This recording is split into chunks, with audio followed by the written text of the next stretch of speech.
Be ready for progressive dictation. Exercise 3 and 4. For nearly 200 years, now Indians have sailed to distant shores in search of employment and trade.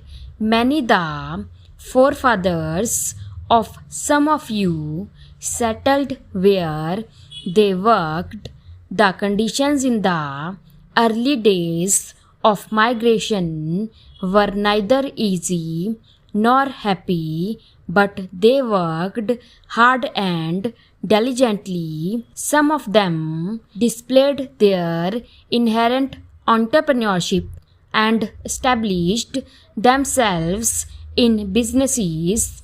Early migrants went to Canada, America, and China, and wherever there was British colonial presence over the years, the profile of migrants has changed.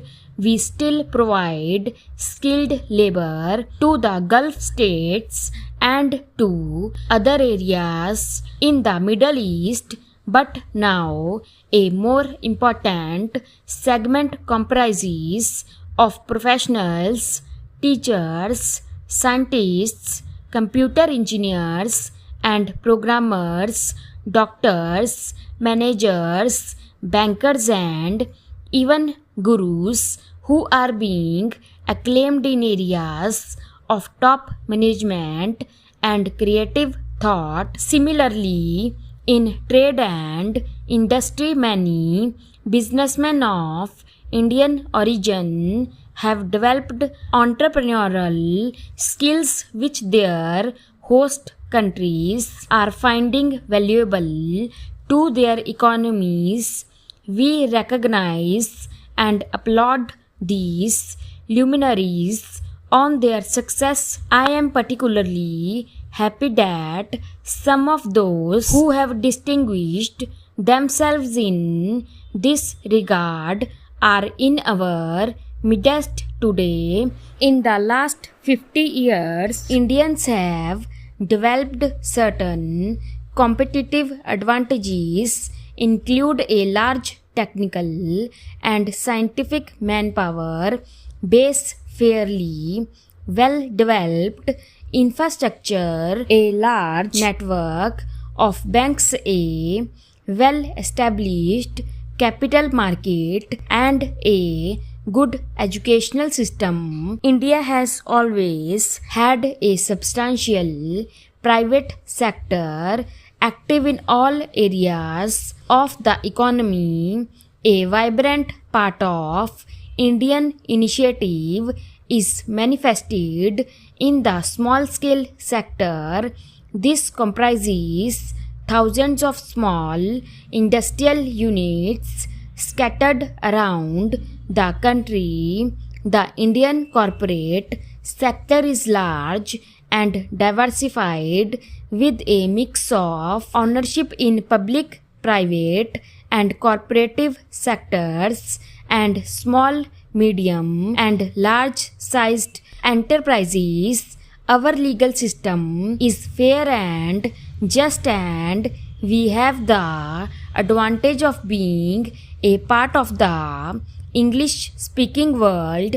These factors make India good destination. We are all aware of the recent crises which have affected the economies of Southeast Asia and Russia. Even Japan is facing difficulties.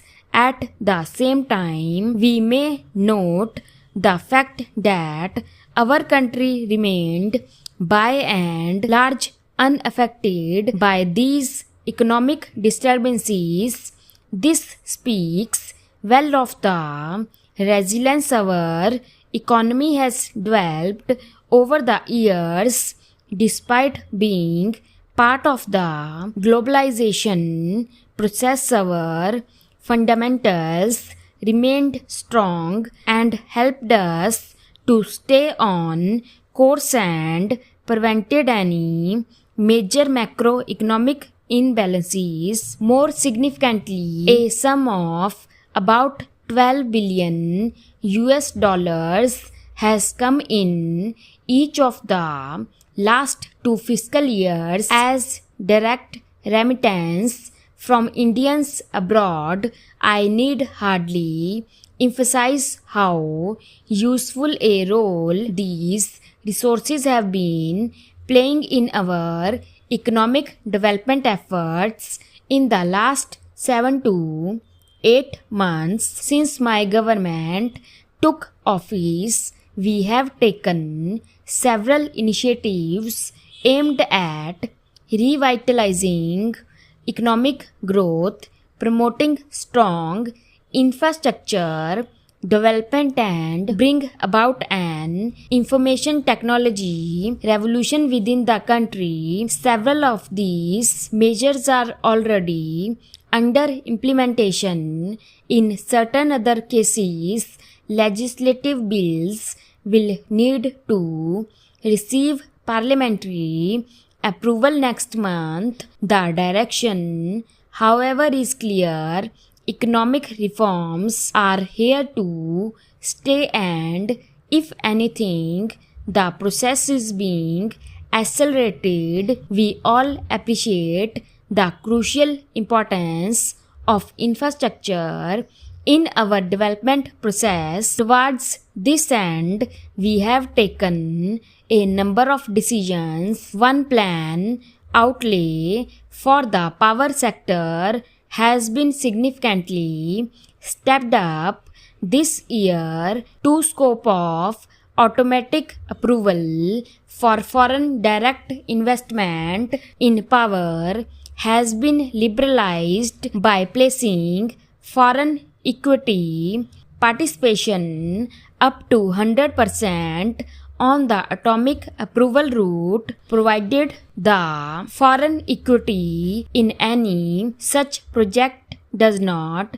exceed rupees 1500 crore. 3. The procedure for issue of counter guarantee to eligible private power projects has been simplified, and counter guarantees have recently been issued to 3 projects: Visakhapatnam in Andhra Pradesh, Navali in Tamil Nadu, and Bhadravati in Maharashtra. 4. The Electricity Regulatory Commission Act 1998 has been enacted to provide for the establishment of central and state electricity regulatory commissions, rationalization of electricity tariff, and transparent policies regarding subsidies.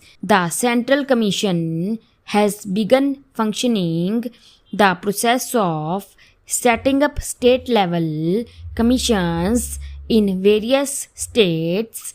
5. The Electricity Laws Amendment Act 1998 has been enacted to coordinate the operation of the grid system and allow greater flow of resources in the transmission sector. 6. In the petroleum and natural gas sector, government has decided to sign production sharing contracts with private parties for 18 exploration blocks covering an area of over 50,000 square kilometers. 7 bids will be invited shortly under the new exploration licensing policy, for which the way has been paved with the introduction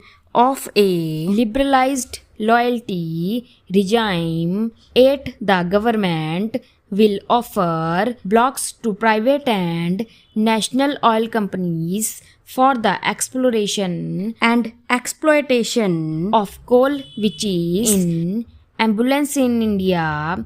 And 9. The process of pricing reforms in the petroleum sector is being carried forward by initiating the dismantling of administrative pricing mechanism in phases from April 1, 1998. Stop.